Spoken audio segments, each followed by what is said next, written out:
మీకు గోదావరి జిల్లాలో పుట్టిన దర్శకుడు కథ చెప్తే ఆటోమేటిక్గా మనకి కనెక్ట్ అయిపోద్ది, బాగా ఈజీగా కనెక్ట్ అయిపోద్ది ఆ ప్రాంతానికి సంబంధించి కాబట్టి. సో ఇది ఈ ప్రాంతం కాకుండా మిగతా ప్రాంతాలు కూడా బాగా నచ్చుతుంది అనే అంశంతో ఏ అంశం నచ్చి మీరు ఈ సినిమా కథ యాక్సెప్ట్ చేశారంటే? ఫస్ట్ ఆఫ్ ఆల్ సురేష్ గారు, మీరు ఇంత ఫార్మల్గా ఇంత నీట్ క్వశ్చన్స్ అడిగితే మీకంటే ఒక ఇమేజ్ ఉంది జనాల్లో, దయచేసి దాన్ని పాడు చేయకండి. మీ మీద మాకు ఒక ఎక్స్పెక్టేషన్స్ ఉన్నాయి. నెక్స్ట్ వస్తా. ఇప్పుడు ఇందాక ఎవరో నాకు చెప్తున్నారు లోపలికి వచ్చినప్పుడు, ఏమండి సురేష్ గారిని పిలిస్తే ఛాంబర్లో మీకు ఫోన్లు వస్తాయని చెప్పి, ఫోన్ తర్వాత పబ్లిసిటీ వస్తుంది, ముందు రమ్మని చెప్పింది. థ్యాంక్ యూ నువ్వు ఎట్లా కొన్ని క్వశ్చన్స్ అడిగితే ఓకే, నెక్స్ట్ వస్తాను సార్, దాని తర్వాత వస్తా. ఫస్ట్ దీనికి సమాధానం చెప్పండి. అంటే మనం కనెక్ట్ అవుతాం కదా, మనం రియల్ లైఫ్లో మనం ఏం జరిగినా ఏదన్నా చూసి అన్ని చూస్తుంటాము. ఆ చెప్పేటికి అంతలా గంటన్నర సేపు నవ్వి మళ్ళీ గ్యాప్ ఇచ్చి మళ్ళీ చేసే సినిమా చేసే అందుకోసం అంటే. సురేష్ గారు, ఇప్పుడు నేను పుట్టినప్పుడు వచ్చారు మీరు ఇండస్ట్రీకి. మీరు సంతోషం మ్యాగజైన్ స్టార్ట్ చేసినప్పుడు నేను స్కూల్కి వెళ్తుండేవాడిని. గీత ఆర్ట్స్లో కథ లేకుండా ఓన్లీ కామెడీ మీద తీసానని నేను ఎంత చెప్తే మాత్రం మీరు నమ్మేస్తారు. అది అరవింద్ గారు ఒప్పుకుంటాడు ఫస్ట్ టైం, అసలు ఒప్పుకోరు.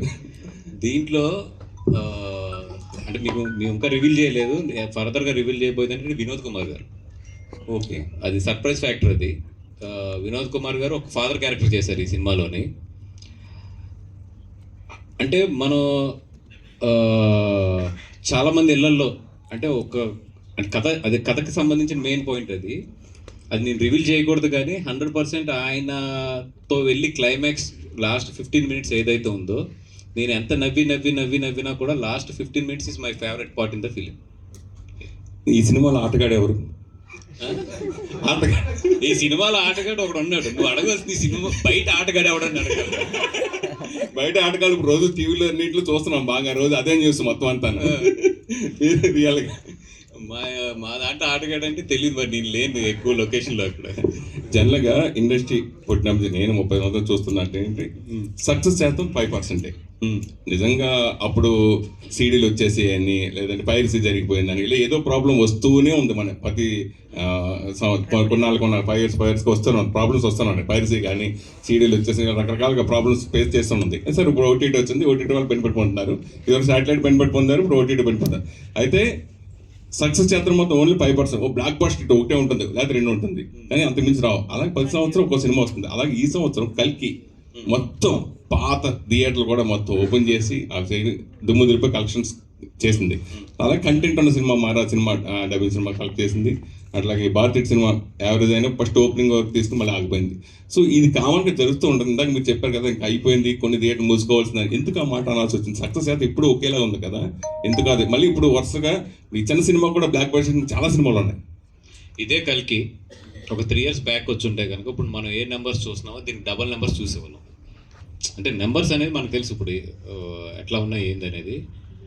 అంటే కల్కి దాని కెపాసిటీ ఏంటో థియేటర్స్లోని స్టిల్ ఈరోజు ఒక 30% పీపుల్ ఏంటంటే ఇంకా అది ఓటీటీకి వస్తుంది కదా అక్కడ చూద్దామని చెప్పి ఇంకా సినిమా చూడకుండా ఇంట్లో కూర్చున్న వాళ్ళు ఉన్నారు. ఇదివరకు అలా ఉండేది కదా. నిజంగా అంత పెద్ద సినిమా, అంత పెద్ద హిట్ అయితే బాహుబలి 1 or 2 టైంలోని నెక్స్ట్ అసలు మాకు 3-4 weeks థియేటర్ ఫుల్ అయిపోయిన రోజులు ఉన్నాయి. మగధీరాకు కానీ, బాహుబలి 1 కానీ 2 కానీ.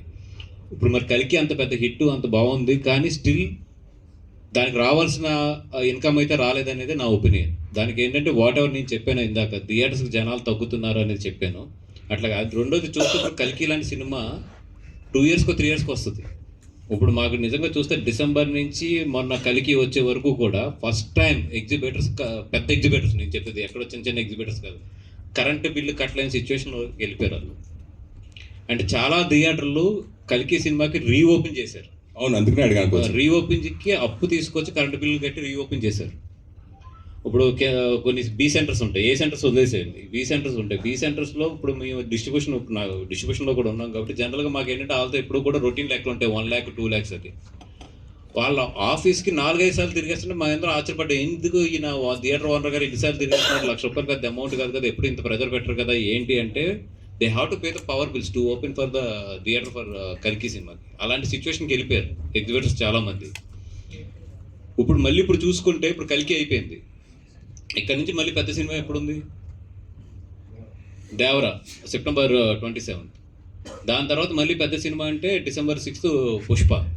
ఈ మధ్యలో గ్యాప్లో కరెంట్ బిల్స్ తట్టుకోవడం కానీ ఇవన్నీ తట్టుకోవడం కానీ ఇవన్నీ ఓకే, ఇన్కమ్ ఎంత క్రియేట్ చేస్తున్నా కూడా ఈ సినిమాలకు రావాల్సిన రెవెన్యూ అయితే మాత్రం డెఫినెట్గా 30 to 40% తక్కువే వస్తున్నాయి. అంటే